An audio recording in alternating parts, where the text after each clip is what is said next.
ఇటీవల వార్తల్లో కనిపించిన తోటి సమాజం ప్రధానంగా ఏ రాష్ట్రంలో కనిపిస్తుంది? తెలంగాణ. తోటి గిరిజన సమాజం యొక్క క్షీణిస్తున్న జనాభా మరియు సామాజిక ఆర్థిక పరిస్థితులపై ఆందోళన కారణంగా ఈ మధ్యకాలంలో ఈ సమాజం వార్తల్లోకి వచ్చింది. ఈ తోటి వారు షెడ్యూల్డ్ తెగ మరియు తెలంగాణలో గుర్తించబడిన ప్రత్యేకంగా బలహీనమైన గిరిజన సమూహాల్లో అనగా పీవీటీజీ ఒకటి. వీరు ప్రధానంగా పూర్వపు ఆదిలాబాద్ ప్రాంతంలో, ముఖ్యంగా ఉత్తర తెలంగాణలో కనిపిస్తారు. వారి జనాభా సుమారు 4811గా అంచనా వేయబడింది. ఇటీవల వార్తల్లో కనిపించిన సాంప్రదాయ ఎంబ్రాయిడరీ కళ అయిన ఫుల్కారీ ప్రధానంగా ఏ రాష్ట్రానికి సంబంధించినది? పంజాబ్. పంజాబ్ యొక్క సాంప్రదాయ ఎంబ్రాయిడరీ కళ అయినటువంటి ఫుల్కారీకి భౌగోళిక గుర్తింపు ట్యాగు ఉన్నప్పటికీ దాని కళాకారులు జీవనోపాధి సవాళ్లను ఎదుర్కొంటూనే ఉన్నారు. పువ్వుల పని అని అర్థం వచ్చే ఫుల్కారీ పంజాబ్ ప్రాంతానికి సంబంధించిన ఒక సాంప్రదాయ జానపద ఎంబ్రాయిడరీ శైలి.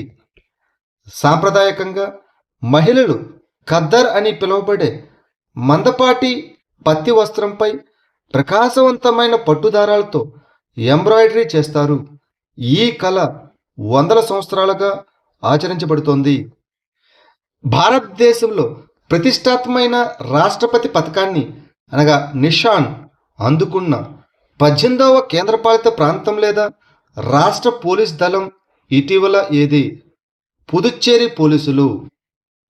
భారతదేశంలో ప్రతిష్టాత్మకమైన ప్రెసిడెంట్స్ కలర్ అనగా నిషాన్ అందుకున్న 18వ రాష్ట్ర లేదా కేంద్రపాలిత ప్రాంత పోలీస్ దళంగా పుదుచ్చేరి పోలీసులు నిలిచారు. ప్రెసిడెంట్స్ కలర్ అనేది భారతదేశంలోని సైనిక, పారామిలిటరీ మరియు పోలీస్ దళాలకు అందించే అత్యున్నత ఉత్సవ పురస్కారం. ఇది ఒక సంస్థ యొక్క అసాధారణమైన మరియు దీర్ఘకాలిక సేవ, క్రమశిక్షణ, వృత్తి నైపుణ్యం మరియు దేశానికి అంకిత భావాన్ని గుర్తిస్తుంది. ఎక్సర్సైజ్ టాలిస్మాన్ సాబ్రే 2027 తేదీలను ఏ దేశం ప్రకటించింది? ఆస్ట్రేలియా. టాలిస్మాన్ సాబ్రే 2027 విన్యాసాలు 9 ఆగస్టు 2027 నుంచి 22 ఆగస్టు 2027 వరకు జరగనున్నాయి. ఇండో పసిఫిక్లోని భాగస్వామ్య దేశాల విస్తృత భాగస్వామ్యంతో ఈ బహుళజాతి సైనిక విన్యాసాల శ్రేణిలో అతిపెద్ద మరియు అత్యంత ప్రతిష్టాత్మకమైనదిగా దీనిని ప్రణాళిక చేస్తున్నారు. ఈ టాలిస్మాన్ సాబ్రే విన్యాసాలు ఆస్ట్రేలియా మరియు యునైటెడ్ స్టేట్స్ ఆఫ్ అమెరికా నేతృత్వంలో జరిగే ఒక ప్రధాన సైనిక విన్యాసాలు. ఇందులో పాల్గొనే సాయుధ దళాల మధ్య ఉమ్మడి కార్యకలాపాలు, పరస్పర సమన్వయం మరియు సంయుక్త ప్రణాళికను మెరుగుపరచడానికి దీనిని రూపొందించారు. భారత్ అమెరికా ద్వైపాక్షిక naval explosive ordnance disposal exercise 2026కు భారతదేశంలోని ఏ నగరం ఆతిథ్యం ఇస్తున్నది? కొచ్చి, కేరళ. భారత్ అమెరికా ద్వైపాక్షిక naval explosive ordnance disposal exercise 2026 యొక్క 8వ ఎడిషన్ 2026 ఆగస్టు 10 నుంచి 14 వరకు నిర్వహించబడుతున్నది. ఈ విన్యాసాలకు కొచ్చిలోని సదరన్ నేవల్ కమాండ్ ఆతిథ్యం ఇస్తున్నది. ఈ ప్రత్యేక సముద్ర విన్యాసాలు రిమోట్లీ ఆపరేటెడ్ వెహికల్స్ మోహరింపుతో సహా అధునాతన సాంకేతిక ప్రదర్శనపై దృష్టి సారిస్తున్నది. జాతీయ జీవవైవిధ్య అథారిటీ ఇటీవల జరిపిన పంపిణీలో ఏ రాష్ట్రం అత్యధిక మొత్తంలో యాక్సెస్ అండ్ బెనిఫిట్ షేరింగ్ నిధులను అందుకుంది? మధ్యప్రదేశ్. జాతీయ జీవవైవిధ్య ప్రాధికార సంస్థ ఎన్బిఏ ఇటీవల ప్రాప్యత మరియు ప్రయోజన భాగస్వామ్యం విధానం కింద దాదాపు 3.79 కోట్లను విడుదల చేసింది. రాష్ట్రాల వారీగా అత్యధికంగా మధ్యప్రదేశ్కు 46.93 లక్షల కేటాయింపు లభించింది. ఇక పశ్చిమ బెంగాల్కు రెండవ అత్యధికంగా 44.76 లక్షలు. ఆ తర్వాత ఒడిశాకు 44.08 లక్షలు లభించాయి. జాతీయ జీవవైవిధ్య ప్రాధికార సంస్థ అనేది 2002 జీవవైవిధ్య చట్టం కింద 2003లో స్థాపించబడిన ఒక చట్టబద్ధమైన సంస్థ. దీని యొక్క ప్రధాన కార్యాలయం తమిళనాడులోని చెన్నైలో ఉంది. అంతర్జాతీయ సైద్ధాంతిక భౌతిక శాస్త్ర కేంద్రం ప్రతిష్టాత్మకమైన 2026 డైరాక్ పథకాన్ని ఏ భారతీయ భౌతిక శాస్త్రవేత్తకు ప్రదానం చేసింది? దీపక్ ధర్. ప్రముఖ భారతీయ సైద్ధాంతిక భౌతిక శాస్త్రవేత్త మరియు IINSA విశిష్ట ప్రొఫెసర్ అయిన దీపక్ ధర్కు అంతర్జాతీయ సైద్ధాంతిక భౌతిక శాస్త్ర కేంద్రం 2026 డైరాక్ పథకాన్ని ప్రదానం చేసింది. 1985లో స్థాపించబడిన ఈ డైరాక్ పథకం సైద్ధాంతిక భౌతిక శాస్త్రం మరియు గణిత శాస్త్రాలకు చేసిన అత్యుత్తమ కృషిని గౌరవిస్తుంది మరియు దీనికి భౌతిక శాస్త్రవేత్త అయిన పాల్ డైరాక్ పేరు పెట్టారు. ఆయనకు 2022లో ప్రతిష్టాత్మక బోల్జిమాన్ పథకం కూడా లభించింది. తద్వారా ఈ గౌరవాన్ని అందుకున్న మొదటి భారతీయుడిగా ఆయన నిలిచారు. కొరియా మాస్టర్స్ 2026లో మహిళల సింగిల్స్ టైటిల్ను గెలుచుకున్న భారత బ్యాడ్మింటన్ క్రీడాకారిణి ఎవరు? అష్మితా చాలిహా. భారత షట్లర్ అష్మితా చాలిహా చైనాకు చెందిన హాన్ కియాన్ క్షీని ఓడించి కొరియా మాస్టర్స్ 2026 మహిళల సింగిల్స్ టైటిల్ను గెలుచుకుంది. ఫైనల్ను 53 నిమిషాల్లో 14-21, 21-14, 21-14 స్కోరుతో గెలుచుకుంది. ఈ విజయంతో అష్మిత తన తొలి BWF టైటిల్ను కైవసం చేసుకుంది. అష్మిత గతంలో 2024లో ఆసియా టీమ్ ఛాంపియన్షిప్లో స్వర్ణ పతకాన్ని, 2019 దక్షిణాసియా క్రీడల్లో 2 స్వర్ణ పతకాలను గెలుచుకుంది. సముద్రయాన కార్మికుల నిరంతర ఫిర్యాదుల పరిష్కారం కోసం ఓడరేవులు, నౌకాయానం మరియు జలమార్గాల మంత్రిత్వ శాఖ ఏ పోర్టల్ను ప్రారంభించింది? ఈ నావిక్. ఓడరేవులు, నౌకాయానం మరియు జలమార్గాల మంత్రిత్వ శాఖ ఈ సముద్ర ప్లాట్ఫామ్తో పాటు ఈ నావిక్ పోర్టల్ను ప్రారంభించింది.